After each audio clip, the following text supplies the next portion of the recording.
are you ready to learn a little bit about Dataverse for Teams? Do you want to explore how to build apps and chatbots and flows and workflows and just do really cool stuff inside of that world of Teams where we all live? Because let's face it, we all now work out of our basements. Well, if that's the case, then this is your session. Hi, my name is Shane Young with Power Apps 911, those guys. And today we're going to dive into Dataverse for Teams. And so the idea here is I want to expose you guys to what is possible and just show you how to kind of build your first app, your first workflow, and even your first chatbot. All of that in 45 minutes, which means I cannot have any slides possibly because, whoa, that's a lot of stuff to cover. Real quick here is my bio in case you do not know me. My name is Shane Young. I am a Power Apps MVP at this point, but I was a SharePoint MVP before that. I wrote all those crazy books back there. I've been doing this MVP thing for 15 years. So all that really means is I talk a lot. Sounds about like me. But yeah, I work for a company called Power Apps 911. We do Power Apps, Power Automate, Power BI, consulting, and training.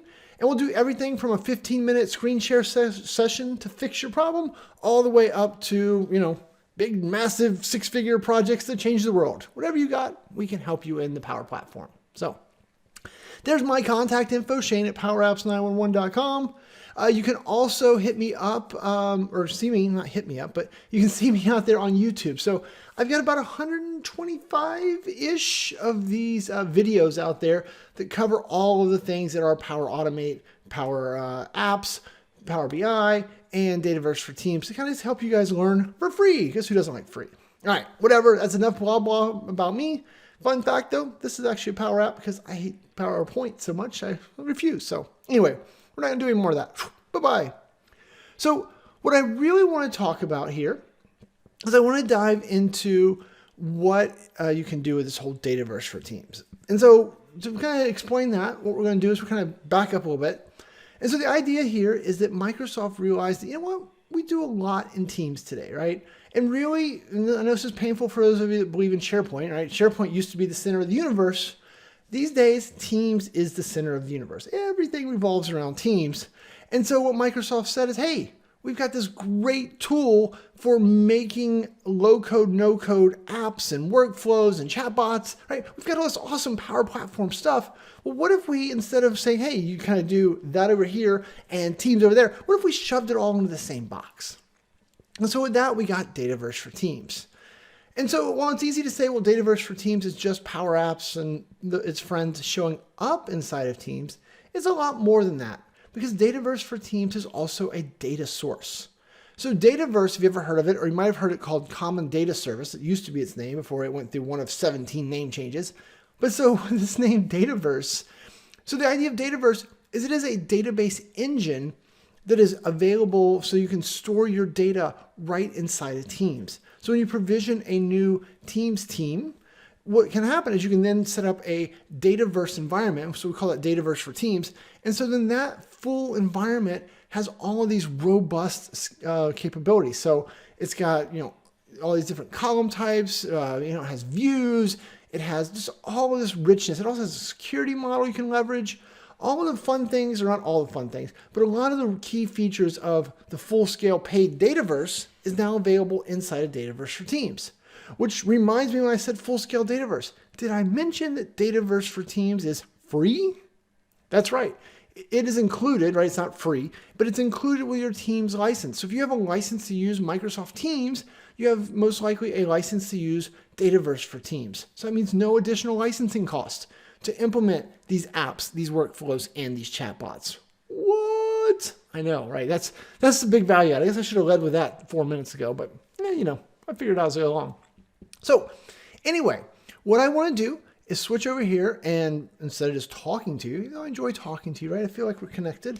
What I really want to do though is I want to dive in and let's just start building out and provisioning all this so we can understand how it all works. All right? So let's switch to my desktop. Well, I guess we're already on my desktop, but you know what I mean? Let's switch over here and focus in on that and take a look. Okay, the first thing we're going to do, so there's no shenanigans whatsoever, is we're actually going to go and create a team. So we're going to click on create a team. We're going to say create a team. And so we either do it from scratch or from a group or a team, or all these other templates. We're just going to go straight from scratch. So that way you guys can see all the pieces of this. I'm going to make it a private team so that way it doesn't show up for everyone else or none of my teammates mess with me. And so for this one, we're going to call this, how about D4T, right? So Dataverse for Teams, demo. I know, very creative name. And then we're going to say create. So after a few seconds, I got the little, hey, good job. And it's like, hey, who do you want to add? I don't want to add nobody. This is just for me and you. So there you go. So that's the first thing we want to do. I've created a new Teams team. And the reason we're doing that is because for every team, there is a unique environment for Dataverse for Teams. So think of this as its own database. And so each one's segregated. So even though a bunch of my other teams already have this Dataverse for Teams, if I want to build apps, workflows, or chatbots here, I've got to provision this. So to set this up right now, I've got a team, and you could use one of your existing teams today, though. Don't feel like you have to start with a new one. I'm gonna go over here, and the first thing we need to do is we need to get the Power Apps app. So I'm gonna say find an app. I'm gonna type in Power Apps. And so right here, you want the Power Apps, not the preview one if you see it, just the regular Power Apps app. And it says, hey, I'm gonna add this to your thing. Cool, we'll click on add. And so after a few seconds, it will bolt in here, and you can see I have a bunch of recent stuff here because it knows that I have all these other environments out there with other data that I have access to. So that's what it's showing me. But so if you don't see anything here, don't sweat that though. Now, the first best trick I can teach you is I want you to go right here, and we're going to right click, and I want to say pop out app. And so we'll do this. Okay, so that's taking up the whole window. And the reason I want to do this is you start to build apps and stuff, right? If you're like me, I get peppered with chats, especially when I'm trying to do things. And so to that end, if you pop it out as its own app, then if you can still have a message conversation in one of your teams or chats or whatever, and it won't interrupt your session.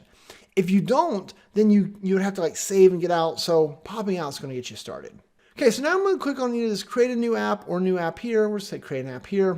And so it's asking me, where do I want to do this? And so we're going to use this new Teams channel we did. Now, if I use one of these other ones that I've already made, then we would get different behaviors. But because I've never done this here, when we say D4T demo and say create, so now it's like, hey, give me a minute. So right now it's got to go and provision all of the pieces of the puzzle. So it's creating that database so that we can use that for storage. So I'll let this run for a second. I'll be right back. That took about 35 seconds. Don't worry, I edited it out. I didn't fear you want to watch me sit here and scratch my head while it happened. So anyway, so now that we've done that and provisioned it, what I want you to do is I'm going to up here at the top, and this is going to be kind of your most common place. You're going to go to this build. So I'm going to click on build up here at the top. And so then now we want to select the environment. And so this is going to show you all of the different teams that have a Dataverse for Teams environment. So before this, D4T demo didn't show up here, right? Our primary one for our company doesn't show up here because I am not allowed to make things over there. But you can see that here we're in. And so now what I want you to do is, so with this particular environment selected, we're going to go over here and say new, and we're going to do a new app. The first thing it does after a few seconds is, hey, give me a name. So we're just going to call this D4T first app. There we go. And we're going to say save. So this is, if you're familiar with Power Apps at all, this is provisioning us a Power Apps app. And so now the builder, though, or the maker studio, as you might have called it, is inside of Teams, right? You can see Teams is literally written up here at the top, but it drops us in here. And you might also see that there's a lot of, kind of data already here. And so the idea here is that this is what they call the hero template, because it's going to help you build an app in the 5 minutes that they promise and get you up and running really fast. Now, the first step, though, in building an app from your hero template is to create a new table. So over here on the left, we're going to say create new table. And it's going to say, what do you want to name it? And I'm going to call it employees. You don't have to, call it whatever you want, but I'm going to call it employees because that's going to give us some good data that makes sense to us no matter where you're at. We're going to click on create. This is one of the first cool new features of Dataverse for Teams. You have this whole table building experience, but it's this lovely chart gritty thing that makes your life a lot easier than the old way of building. We're going to look at the old way in a minute too, but I want you to kind of see how easy this went. And so you can come here and be like, all right, well, for my employees, I'm going to need, how about edit this column? Instead of calling this column name, I'm going to call this the title, right? Like, what is their job title? We'll say save. So now we have a title column. I'm going to hit the plus. We'll go right here. How about we'll do like a first name? We'll make this a text. Cool. And then now let's do the same thing. Let's do a last name column. And we'll say create. Now, for my employees, one of my most important things I want to know about them is what is their favorite color. So I'm going to hit the plus. And so this time we're going to call it favorite color, as we've seen me do a couple times. But now we hit the drop down, and so this is going to show you all the different field choices. Now this isn't an exclusive list for Dataverse for Teams though. The idea here is that these are the ones that this new lightweight, creation editing experience understands. But in a minute, we'll add an image column in a minute just for fun, so you can see what that looks like, because we'll have to go into a different facet of the tool to do that. But here you can see we've got different data types. In reality, it's like things like text, numbers, dates, and choice. So for favorite color, I'm going to make my employees choose. So I'm going to say choice, and then we're just going to do something like red, blue, and green.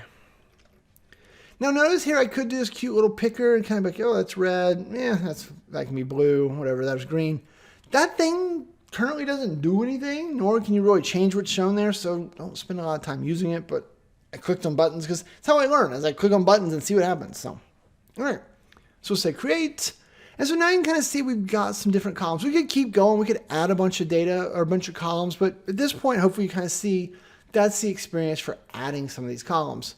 What's also great about this grid though is, it's a lot easier to work with or build an app from data if there's some sample data there.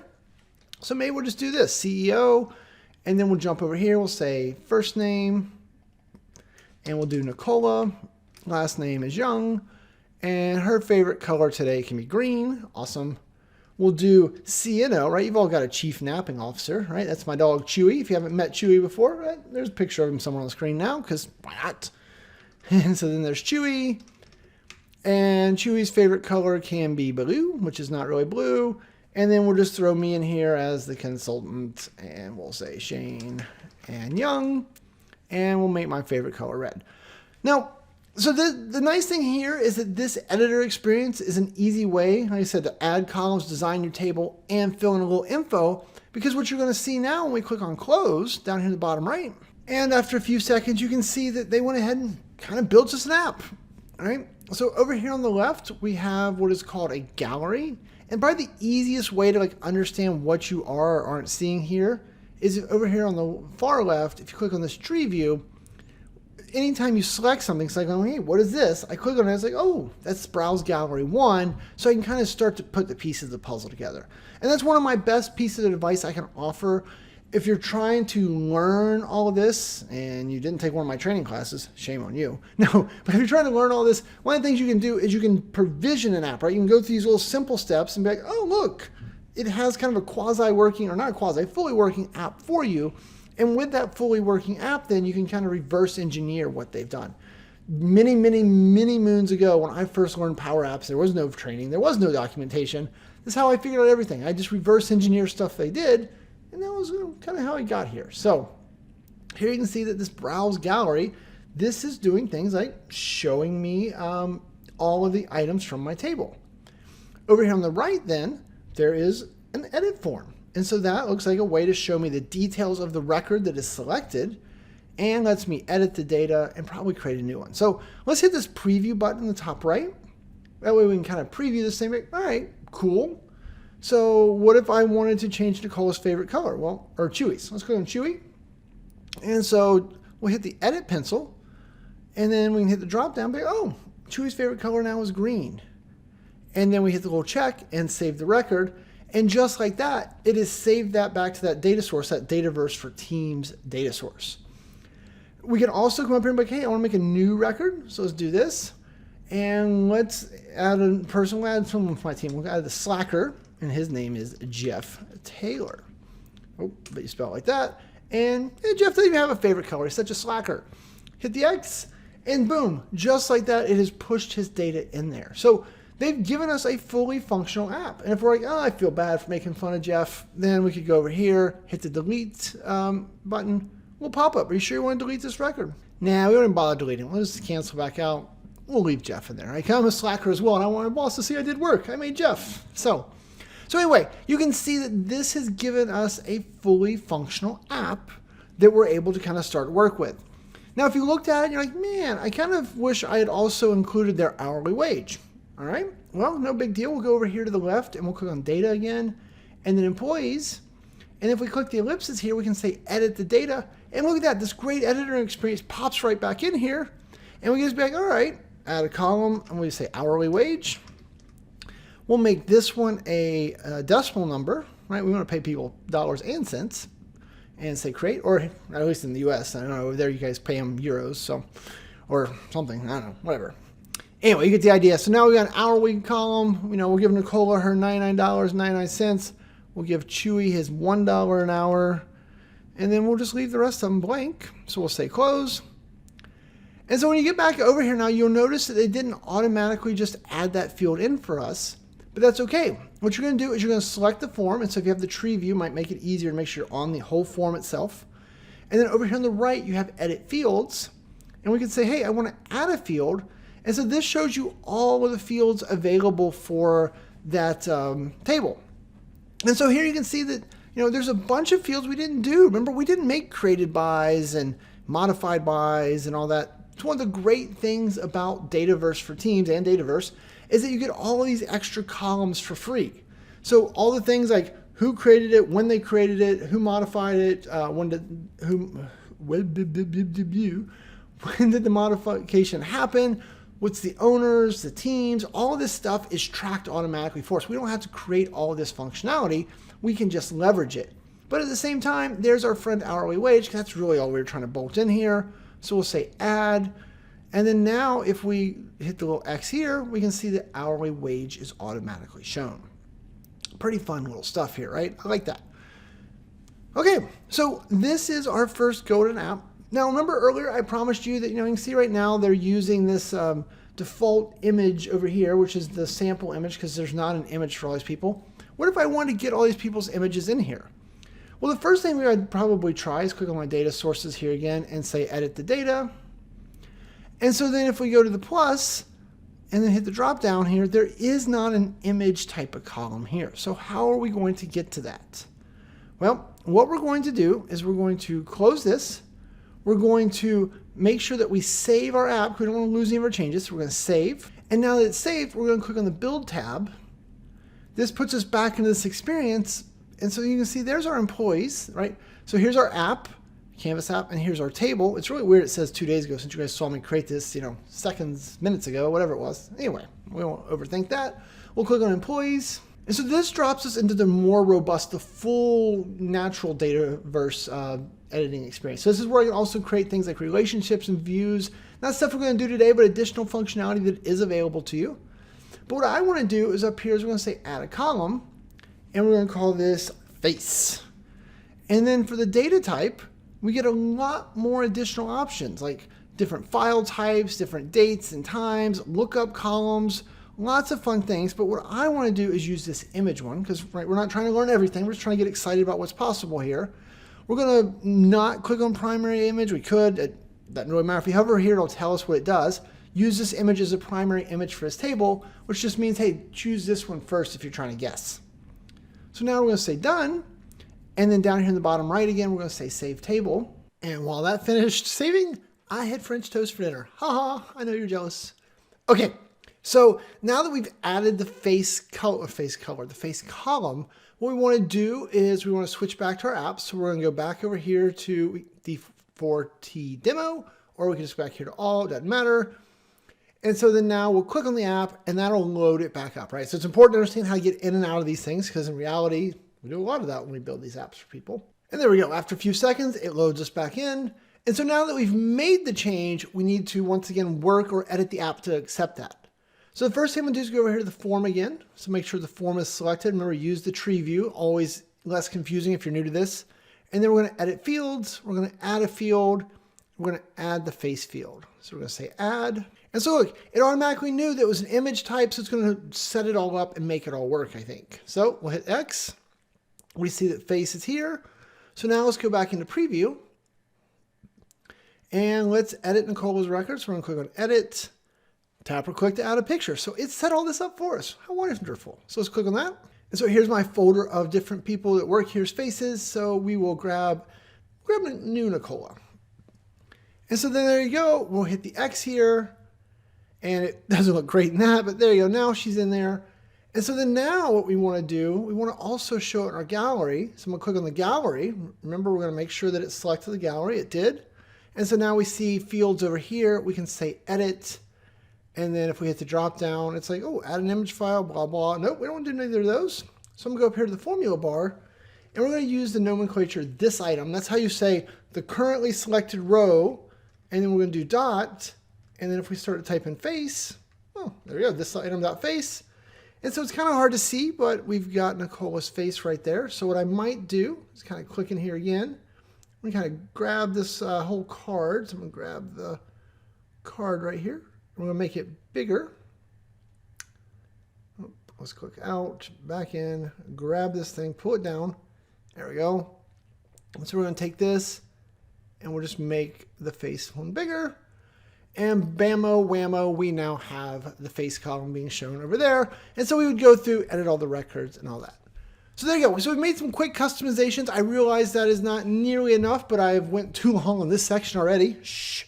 So what I want to remind you guys is that if this is new to you, if building a Power App like this is new, we're doing all this from the Dataverse for Teams experience, but 99% of the things are exactly the same as regular Power Apps. So if you go out to, Microsoft Learn and read about Power Apps, or go to YouTube like a lot of people do, or blogs, wherever you're learning, 99% of what you learn about Power Apps Studio will be applicable here. So you can learn how to customize this gallery a little bit better, an example. Also, it's just so you know, over on training.powerapps911.com, we have a free class that is Intro to Power Apps. It has Intro to Power Apps, Power Automate, Power BI, and it's about to get added Intro to Dataverse for Teams.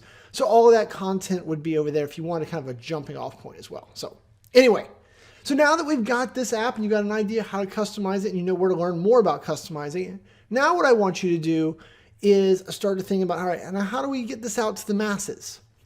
So I'm going to click save over here because I always like to hit save. And then we're going to say publish to Teams. So when we click on this, it's like, all right, where do you want to publish it? So we're going to say next. And so then now it's like, hey, where do you want to push this to? And so I want to push this into the general channel because it's the only channel we have, right? We only made the team brand new, so there's only the one channel. But I could choose which channel I want this to show up as a tab for. And you just hit the little plus here, and then that will make it a tab for you automatically. Now, it's important to understand, though, when you're getting started with the basics here, that when you build this, it lives in a bubble, right? So we made an environment. Remember, we made the team's team. And then we made the environment. Think of the environment as a bubble that only exists inside of this team's team. So you could put it on different channels in this team, but you can't readily share it with what we're showing you here out to other teams. Now, if you wanted to do that, then there is another level of access I'll show you in just a second. But when you're kind of getting your head wrapped around this beginning, just think of this as you're building an app to help you collaborate with the people in your team. So we're going to say save and close. And there you go. So now it's done. So now if we switch over to our team, so I'm going to open my other environment here. You can see up at the top, there is D4T first app. And if we click on that, it's actually going to launch our Power App and let us in there, right? So this is how you start to embed these into this experience so that now everyone can collaborate and use this app right here within the confines of their team. They don't have to leave. They don't have to install that Power Apps app we did. It just works right here. All right, so let's minimize this again. Now, back over here, let's go back to the Build tab for a second. So remember, I just showed you that. I said, hey, this is really about sharing it with your team here. So that's kind of the idea. But if you go in here to see all, and so if we click on our, oh, did I jump in the wrong one? I did. I jumped in the wrong one. So we'll go back to here. I don't know how I did that. We'll go back to D for T. There they go. So then now we have these. And so if we say see all here, so one of the things you can do is this whole share with colleagues. So we don't have enough time to go through the whole permission model, but if we do say share with colleagues, you'll see that this is an experience for us taking an app and pushing it out so we can share it directly with other people on our team. And the way that that would work, so cancel, before we would do that, we would go here to our table and we would manage permissions. And so this is one of the neat things about Dataverse for Teams. So up here, these are owner of the team. They will always have full access. Members on the team, what level of permission do you want? So they have full access by default, but we can change this and you can read through these and kind of understand these better if you get a chance. You can also change how guests might use it. But then finally, if we share the app with colleagues, then this table would need to be shared. And so then we'd have these same level of permissions for controlling how it would be shared externally with colleagues. So this is some really new stuff, this whole permission model. It's very, very new yet, so we haven't done a lot of real world things with it, but there you can see here, there's quite a bit of flexibility you guys should start exploring with this data model. Okay, so with that, I think we've gotten Power Apps out there, right? The only other thing I want to kind of mention to you is this app, this D for T first app. Remember that, it does have to be ran within the confines of your team's environment. So the channel we shared it in, which we just showed you, that's where they're going to run it. On their mobile phone, if they want to use it, it's not going to show up in the Power Apps app. They're going to use the Teams app and then dive into it, click on it, and it would load in there. So it works, it does what you want, but you're going to have to always interact with this app coming to it through the Teams infrastructure, okay? All right, so that's enough about that. Let's talk next about our dear friend, Flow, aka Power Automate. To get started with Flow, what we're going to do, weirdly enough, is we're going to use the Power Apps app. And so if we go back up here to all, you're going to see, on the left, we have apps, we have chatbots, we have cloud flows, tables, and other. And so cloud flows, this is where we'll go to actually build a flow or a Power Automate, right? So in Microsoft Power Platform terms, you use Power Automate to build flows. And there's 3 different types of flows you can build here. If you hit the new, we go to cloud flow. So you can build automated flows, instant flows, and scheduled. So an automated flow is one that triggers when something changes. So when a new message arrives in a channel, when I get an email, when this SharePoint list or the dataverse table changes, right? So it's looking for some type of data triggering or data changing to be the trigger, the thing that causes it to start. Instant flows are flows that are triggered on purpose. So this might be by pressing a button. It could be a virtual button like inside of a Power App, or when you click on for a selected message inside of Teams, or even they have little physical buttons. They're called Flick. This little guy right here, a little rubber plasticky button you can press and configure it to even trigger that, right? So some type of button or flow is what says, hey, flow, go run, go be triggered by someone pressing something. And then last but not least, the good old-fashioned scheduled flow, right? The flow that runs every morning at 8 a.m. or runs once an hour or runs on the last day of the month. But some type of automated workflow process based on a schedule and time. These are very common. I used to do a lot of system processing stuff. So, we the files were dumped in here, and then every morning at 8 a.m. we'd grab the files and then go write the data somewhere. So that type of work is what scheduled flows can do. So these are the different types of flows that we can build. And let's just build one. So let's go here to instant. And so here now it's like, all right, give it a name. So we'll just call it D4T flow because, I just want to make this easy for me. I like the D $ really, but there you go. So we can manually trigger it. We can have Power Apps trigger it. But since we're working in a Teams context, I think it's really neat to look at the for a selected message. So let's click on that one and say create. So what this is going to do is this is going to make a flow in this environment. Remember, think bubble. So on this Teams team that looks at or manifests itself in my Teams channel so I can click on a given message and take action on it. And so for a selected message, we're going to ignore this create adaptive card for a second. So maybe we just want to select some message. We just want to send an email, right? We want to give them the ability to email off a link to that. So we go here to new step. And then we would say, all right, we'll type in Outlook. Oh, look at that. And so then we have all these fun options. And so somewhere in this hot mess is send an email, V2. There you go. And so we'll choose that one. It's going to set up my connector. And when we're talking about connectors, remember that, all of the connectors, there's 420-ish of them, are all available in this bubble. So for your Power Apps, your Power Automates, your chatbots, all those connectors are available. And all of the standard ones are included. But if you try to use a premium connector, like you want to go talk to Salesforce or some other type of premium Azure SQL or any of those premium services, all of those are going to change your environment from standard licensing to premium. And so then you would be in a paid license. So you don't get all the connectors for free. You just get the standard ones, which is basically the Office 365 ones. Okay, so now we got to send an email. Now we can just jump in here and be like, hey, we're just going to send it to me, right? Because I like to send myself emails. Who doesn't want more email in their life? And let's see, you could be like the person. So now over here on the right, you see we have all this, what we call dynamic content. So these are all the things that Flow knows about the message that you just selected. So we could say, hey, how about the sender user's display name, right? So the person that chose this, we could say, boom, selected a message to email to you. So then that way we get the name of the person that's using this flow, trigger this flow. We'll get their name, so that'll be in the subject. And the body, maybe we're just going to put the message content, right? What did the message say? We'll just throw the message content in there. Boom, just like that. And that very simple version right there is all we have to do. So now we can just say save. Perfect, it's saved. And now let's switch back over to our channel. And so we'll go back into general, we'll go back to post. There are no messages, so we'll just write one to ourselves. Hi, Mom. And so then now if I go to a message, you hit the ellipses over here. And so then you should see under more actions, see more. And so right now it's not showing up. It might take up to 5 minutes for it to start showing up. But what we're looking for, there we go, is that the messages show up here. And it's like, hey, here are the different flows that you have access to that have been set up here to be triggered off of a selected message. So every flow that is set up to be triggered from a selected message is showing here. Now you notice that our D for T flow does not show up. That's actually okay. I was kind of expecting it not to. It's going to take it a couple minutes. So hopefully by the time I finish this section, it'll be done. But you get the idea here. We have these different ones. And so you can see I had one previously called message to email. And if we click on that, so this is that piece that I skipped a moment ago. These are called adaptive cards.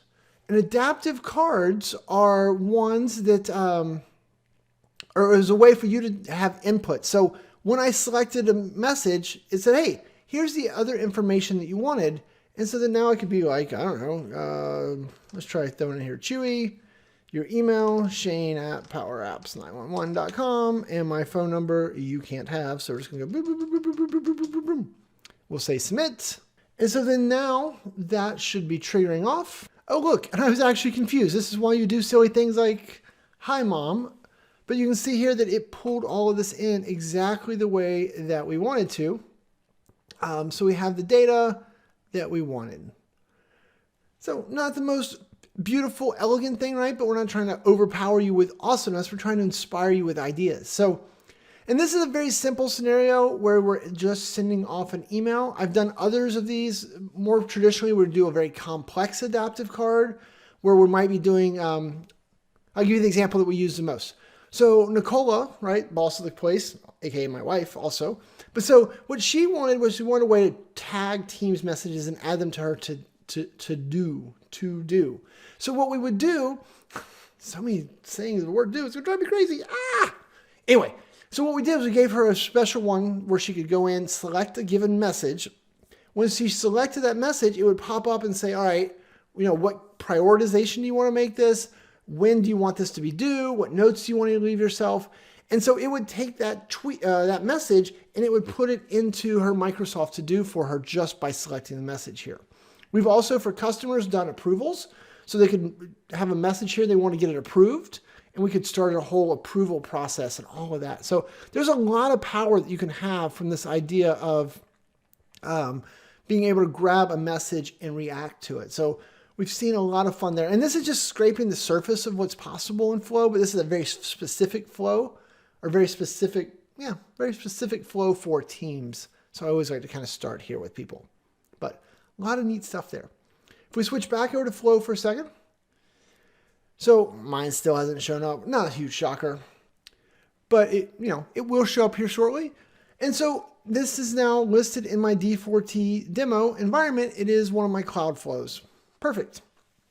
Now, one piece of confusion that I wanted to cover while we were here as well. So if we go back over and we click on the ellipses here, you're very often tempted to start by going Power Automate and then be like, hey, look, there's a Power Automate here. So why wouldn't I use this for flows? Why am I doing Power Apps to do Power Automates? And so the reason for that is because this Power Automate has nothing to do with dataverse for Teams. I don't know. I don't make this stuff up. It's just, it is what it is. So if we add this one, what this is going to show me is this is all of my flows that are team flows, but in my regular Flow Studio. So if I went to flow.microsoft.com, this is the same stuff that I'd be seeing, right? You can see all this stuff already here, all these different processes we have. So these are all the ones that are kind of already tied in. I can build new flows. So this works as regular Flow Studio, but this Flow Studio does not directly interact with your Dataverse for Teams. Whereas when we went to our friend Power Apps, like we've already got open over here, when we built this flow, you know, if we said, let's just go in here, we'll just edit this one real quick. So if we go here and do a new step, and then go common data service current environment, that is our current bubble. Remember our bubble concept? And so we said list rows. This is going to sign in. And then one of the options we're going to see is that employees table that we just created, because this connector is what talks to the Dataverse for Teams, but you can only get to that without an additional license from this particular avenue, right? And we're still inside the Power Apps app build section, just building a flow inside of there. And there we go. After what seemed like forever for me, but instant for you guys, it connected. And so if we hit the drop down here, just so you can see it. So where is, I can't spell, employees is spelled like that way. So then now we could interact with our Dataverse for Teams environment. So this is a great little way to kind of get in here. Remember, all your connectors are here though. So like I've written, I have a YouTube video on it even, like a way to like go fetch a bunch of data out of a SharePoint or other data source, pull it in, and then using these connectors, write it into my Dataverse for Teams. And as long as you're doing it all inside the little bubble and using standard connectors, it's all included with your licensing, which is perfect. So that is a way to look at these, you know, all the things that you can do with Flow, all the training, all the wonderful content that exists in the world is all out there already. And it's all applicable here.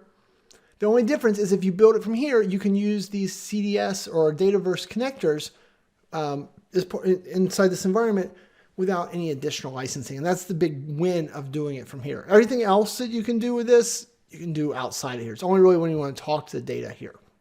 Cool? Okay, so that's the flow side. So then last but not least, we have chatbots. And so if we click on chatbots, right, we clearly don't have one because we just started here. But if we go here and say new and then chatbot, it's going to try to open the Power Virtual Agent. I haven't installed it yet, so that's why. If we go back over here, right, we just do our little search again. And if we search Power Virtual Agents, there it is. So as you would expect, you would add this one. So that's interesting, right? You can get to this one from the Power Apps app, but it actually launches its own builder or studio or maker or whatever we call them these days. But so now that we're in here, right, let's see if we can do this create a chatbot in 5 minutes, because I feel like it's about all the time I got left. So let's just say start now. Where are we going to do it? Well, we're going to do it in our good friend D4T. So there we go. We'll choose our D4T demo and say continue.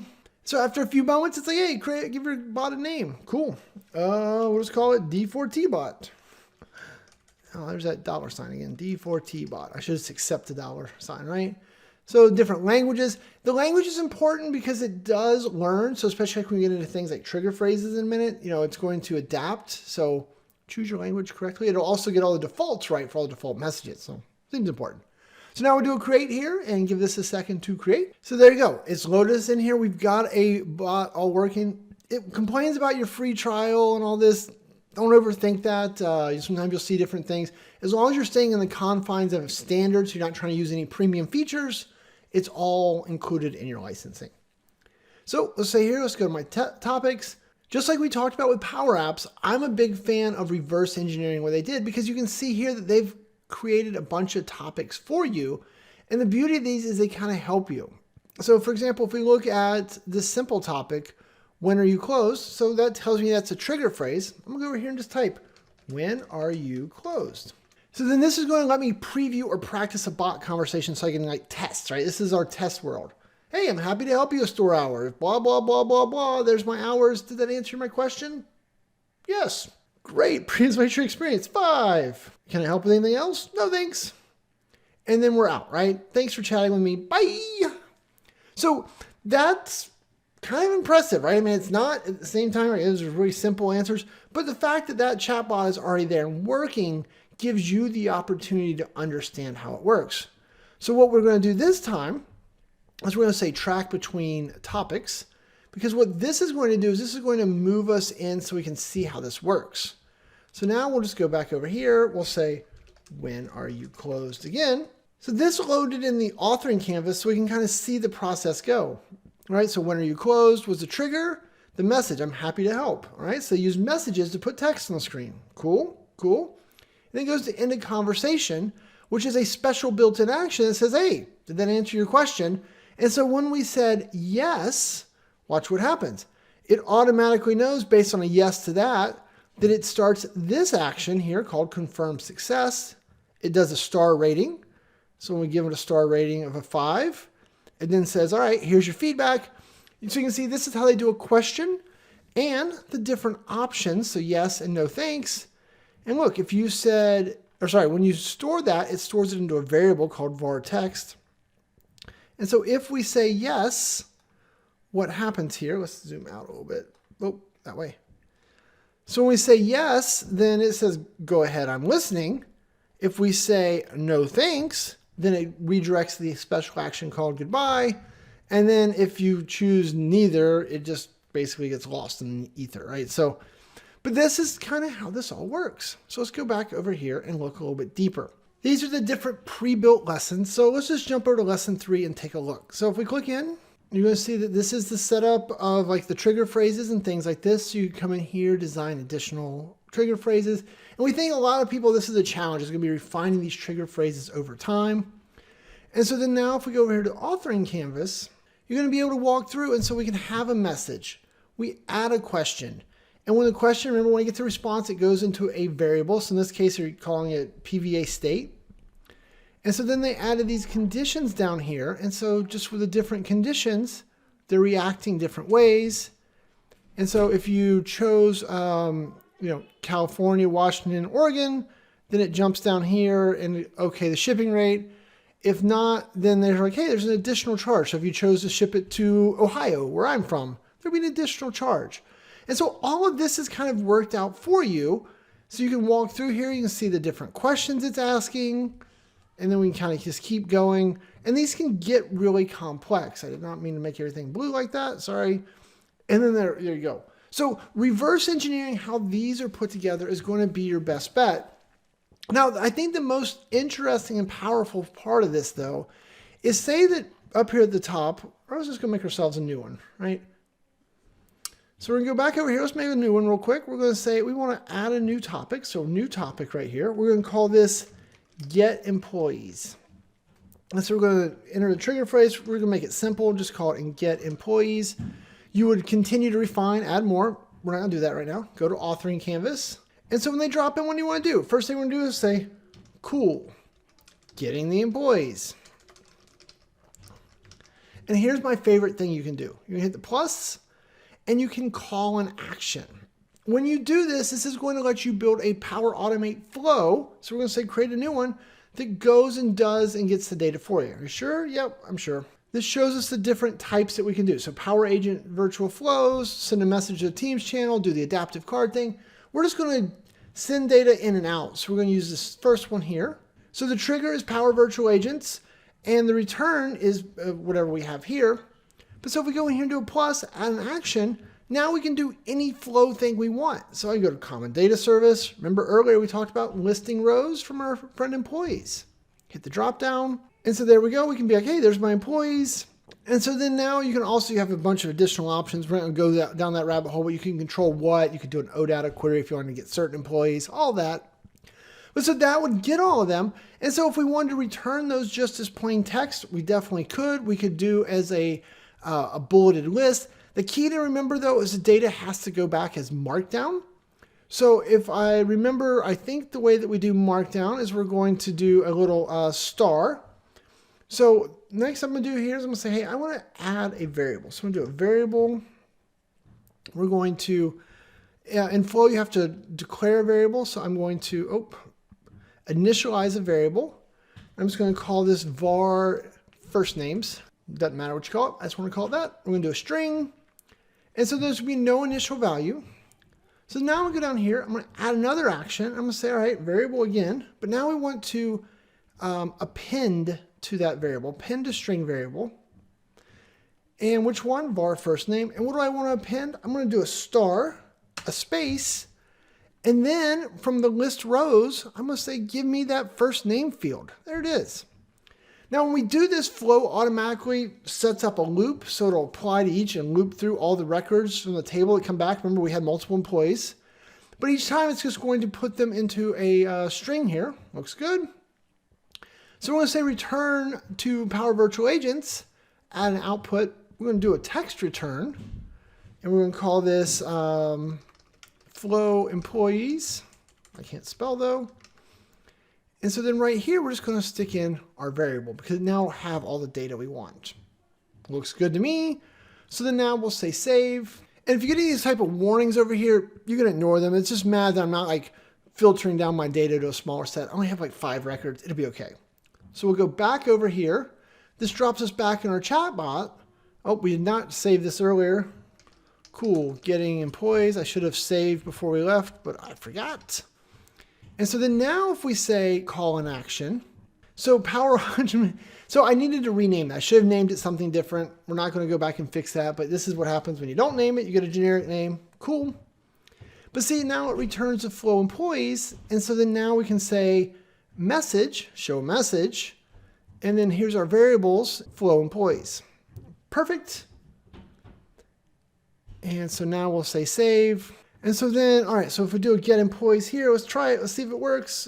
Did I get it right on the first try? Who knows? So as I guessed, I messed up. So you can see it started to do it. So I got all the employees. That part worked, but I forgot to put a line break in there. All right. So now we'll go back in here, view flow details. We'll just go edit our flow. So we'll say edit. We'll go into our apply to each, our append to string variable. And so right here, I think what I need is a shift enter. That gets it to a new line. So then that way it'll know, and so the markdown will take. Remember, this has to be markdown. So you might have to go look up what that means for the different formatting options, but that should do it. So we'll say save. Now it's saved. There's my warning again. I don't care. Close me out of here. Drop me back over here. Now I don't have to do anything because my chat didn't change, just the flow. So now we can just do get employees again. Yay! So now we have a bulleted list of employees. So from there, you can do all types of crazy fun things, but that's kind of getting your head wrapped around this, right? And that's the key, is that the fact that we can call this flow to do all the things means that if I want to have this send emails or send Teams messages or log a ticket into Dataverse for Teams or into SharePoint or into our SQL database or into our ticketing system, it doesn't matter, right? Anything that you can do with a Power Automate flow, you can do from this chat. And that, to me, is the amazing part. Also, the fact that it's included with your Teams license. So, whew, okay. I'm guessing I've went too long, but that's kind of my style. Hopefully you've enjoyed this. If you have any questions, comments, any of that, feel free to reach out to me, Shane@powerapps911.com. If this Dataverse for Teams thing is your bag, I've got a live class literally like in 2 weeks. Like, these are not related, just dumb luck. I'm teaching my Dataverse for Teams. It's a 5-day online class where I'm going to teach it live. You can ask questions live, all of that. That is coming up beginning of March. And if not, I've got hundreds of videos out there on YouTube to help you guys. I don't know. And of course, you've got this wonderful conference where you can find thousands of sessions. So, no, that's not true. Hundreds? I don't know. A lot. All right. Anyway, with all that, I'm going to say thanks and have a great day.